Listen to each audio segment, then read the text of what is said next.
We've all grown up thinking that the map of the world has no undiscovered places left. Satellites and modern technology have made our planet an open book. Every inch is recorded. This makes us feel like the age of great explorations is over. But the truth is, all of that could be a big illusion. There's still a land, a whole continent, representing the last blank space on the map.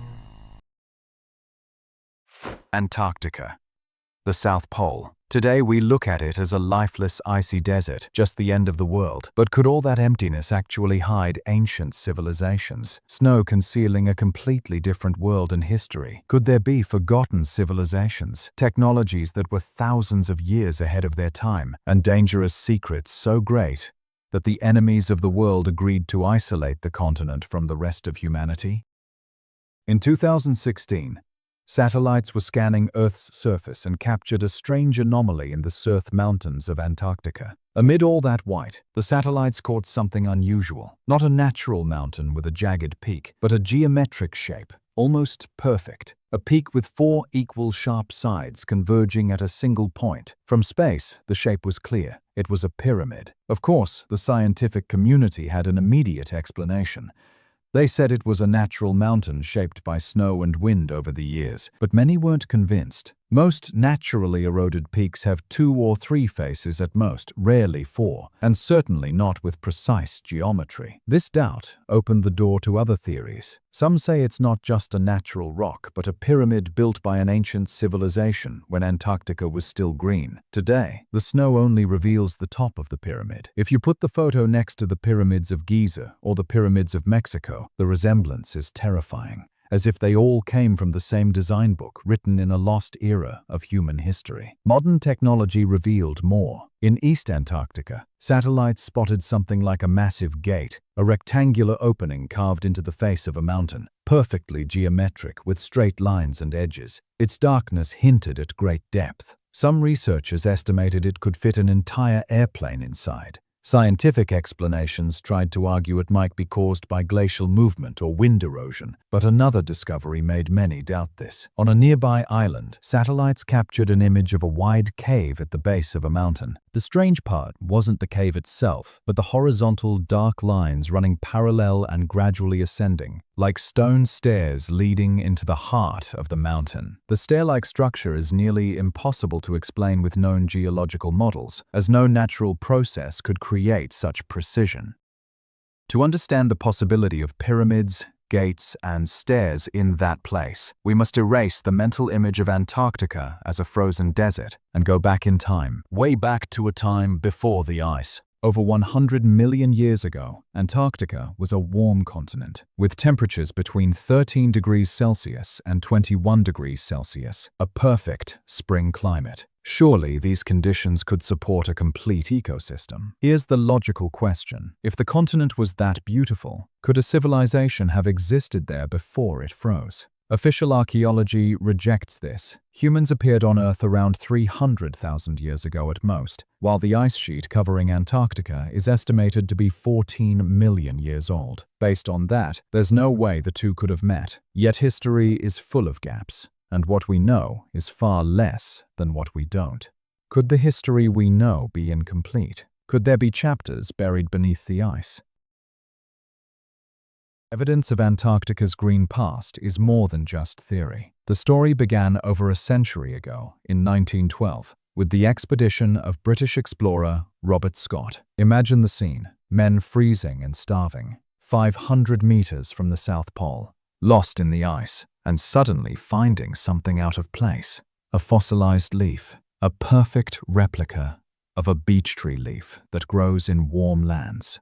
At first, no one believed it. But it was real, and that was just the beginning. In other locations, larger and more shocking discoveries were made. On Alexander Island and the Antarctic Peninsula, researchers found entire fossilized forests, trees up to 7 meters tall, still standing, surrounded by layers of ancient pollen and organic material from a tropical forest.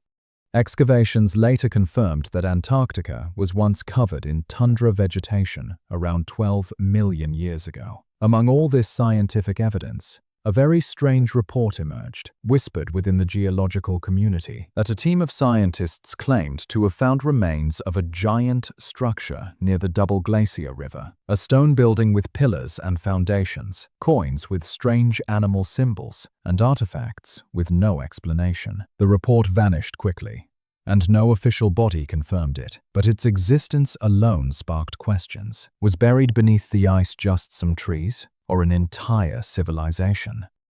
If these fossils were messages from the past, then the Piri Reis map became a window into an impossible world. In 1513, at a time when European maps still depicted the edges of the world as lands inhabited by monsters, Admiral Piri Reis drew a map that changed everything. The map accurately depicted the coasts of Africa and South America, but the strange part was the southern land, Antarctica. The map didn't show it as a blank white space. It depicted a continent with detailed coasts, mountains and rivers without ice. How could a 16th century mapmaker draw the true shape of a land hidden under kilometers of ice? The only logical explanation is that he wasn't imagining it. He was copying much older maps. Historian Charles Hapgood suggested the map was evidence of a lost maritime civilization that once navigated the world when Antarctica was warm and ice-free. Of course, academic circles rejected this idea as mere fantasy, but centuries later, modern radar that penetrates ice revealed topographical data of Antarctica beneath the ice, valleys, hills, and rivers that matched the Piri Reis map. Suddenly, the ancient map was no longer just paper, it was evidence challenging known history.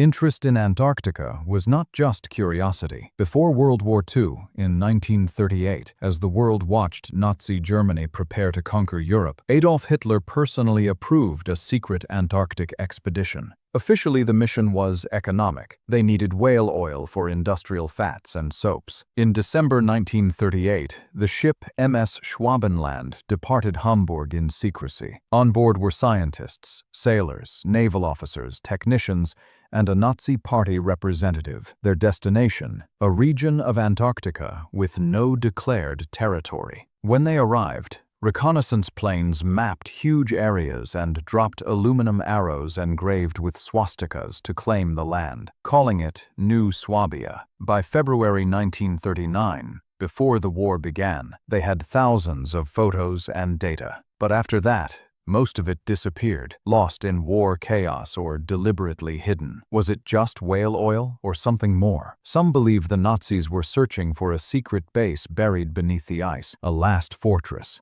After the war, whispers of this secret reached Washington. If there was even a 1% chance of a Nazi base in Antarctica, the US couldn't leave it to chance. In 1946, still recovering from the war, America launched the largest military expedition in Antarctic history, Operation High Jump. Officially, it was scientific, but the numbers tell a different story. 4,700 soldiers, 13 ships including an aircraft carrier, dozens of planes. This was not a simple research team. It was a full army led by Admiral Richard Byrd. The official goal? Mapping and equipment testing. The rumored goal? Locate and destroy any Nazi bases. Aircraft scouted millions of square kilometers, but suddenly, without warning, the fleet withdrew. Returning soldiers whispered about destroyed planes, casualties, and encounters with unknown enemies. What terrified the US military enough to flee a vacant land? Byrd returned changed. Years later, alleged secret memoirs surfaced. According to them, during one reconnaissance flight, Byrd entered a strange region. His instruments failed, the radio went silent, and he found himself flying over a green valley with warm climate in the middle of the ice, seeing mammoth-like creatures. Strange flying objects controlled his plane and forced it to land. He reportedly met advanced beings who took him to an underground city called Agartha, warning him about humanity's path and nuclear weapons. Though unverified, the story is chilling. Afterward, Byrd warned in a rare 1947 interview that Antarctica could be strategically vital and that attacks could come from the polar regions. The memoirs mention Agartha, a legendary underground kingdom connected to hollow earth theories. suggesting our planet isn't solid, but multi-layered with cities, lands, and oceans inside. Agartha supposedly possesses technology far beyond ours. Similar myths exist worldwide, from Shambhala in Tibet to underground cities in Mayan and Celtic traditions. After World War II, strange sightings of silent, incredibly fast, disc-shaped craft appeared worldwide. Researchers linked these to Nazi secret technology. The Nazi regime was obsessed with the occult and mystical powers. Secret societies like Thule and Vril researched cosmic energy and supposedly communicated with non-human or underground beings. Learning powers applied in secret weapons, including the infamous Bell, Die Glocke. This bell-shaped device supposedly emitted deadly energy, could fly, and manipulate space-time. A terrifying top-secret project. Even though no physical evidence exists,